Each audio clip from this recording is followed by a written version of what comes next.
Salam alaikum, la paix sur toi. Tu es musulmane, tu te lèves le matin islam, tu manges islam, tu penses islam, tu dors islam, toute ta vie est gérée par l'islam et ses règles. Mais et si au fond tu n'étais pas réellement musulmane? Et si tu appartenais aux perdants de ce monde et de l'au-delà sans même le savoir? Tu penses que ce n'est pas possible? Attends, je vais t'expliquer. Comme tu le sais, on entre en islam par la prononciation des shahadatain, les deux shahadas. أشهد أن لا إله إلا الله وأشهد أن محمد رسول الله. J'atteste qu'il n'y a de divinité digne d'adoration qu'Allah et que Mohammed est son messager. Mais comme tu ne le sais peut-être pas, on peut en sortir aussi vite et tout aussi simplement en commettant un acte ou une parole. Je te parle de ce qu'on appelle nawaqid al-islam, les annulatifs de l'islam. Quoi de plus désolant qu'une personne en apparence pieuse? Elle prie, elle jeûne, elle donne des aumônes, elle lit et récite la parole d'Allah, mais en fait, cette personne n'est plus musulmane depuis belle lurette sans même le savoir. Effrayant, n'est-ce pas? C'est pourquoi il est important, non, primordial, de connaître quels sont ces nawaqid al-islam et de s'en éloigner comme du feu de l'enfer, qu'Allah nous en préserve. Le but de cette vidéo n'est pas d'aborder tous les annulatifs de l'islam et de les expliquer. Déjà, c'est trop long.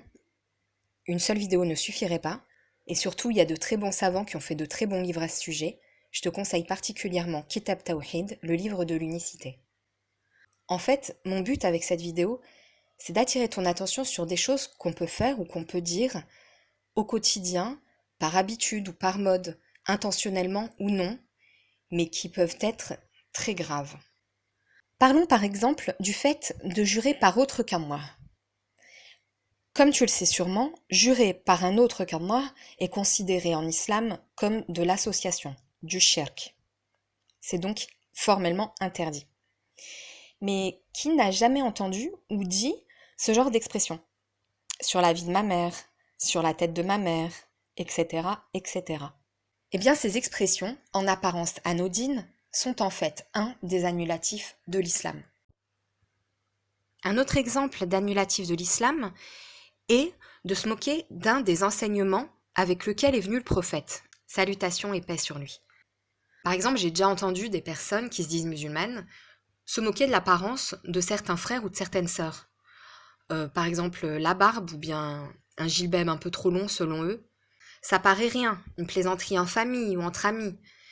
Mais en fait, cette parole, ma sœur, elle peut te faire sortir de l'islam. Écoute plutôt le verset suivant. Allah dit dans son noble Coran, dit « Est-ce d'Allah, de ses versets et de son messager dont vous vous moquiez?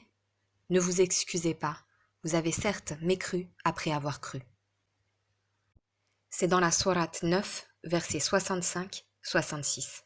Je sais pas toi, mais moi, ce verset bouleverse mon cœur et me fait très très peur.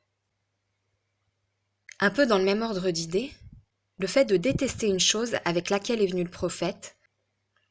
Par exemple, certaines sœurs disent qu'elles ne veulent pas se marier avec un homme barbu, ou qu'elles détestent la barbe, ou encore pire, elles forcent leur mari à se raser. Ma sœur, si tu es dans ce cas-là, réfléchis. Le prophète alayhi salam a dit « Laissez pousser vos barbes et taillez vos moustaches ». Comme tu l'as entendu, il s'agit de verbes à l'impératif. C'est donc un ordre. Il ne nous appartient pas, après avoir reçu un ordre d'Allah ou de son prophète, de les commenter ou de dire qu'on ne les apprécie pas. Voilà, on a fait un peu le tour du sujet. Bien sûr, il y a tellement de choses à dire qu'une vidéo ne suffit pas. Et je t'encourage vivement à lire et à apprendre sur le sujet, parce que c'est très, très grave, et il est primordial que chaque musulman en ait conscience et connaissance. Je t'invite à laisser un pouce bleu pour m'encourager, c'est ma toute première vidéo, j'espère qu'elle t'aura vraiment plu, que tout est clair, qu'elle a été agréable à lire et à entendre. À très bientôt, Inch'Allah, avec d'autres vidéos et d'autres sujets. Assalamu alaikum, la paix sur toi ma sœur.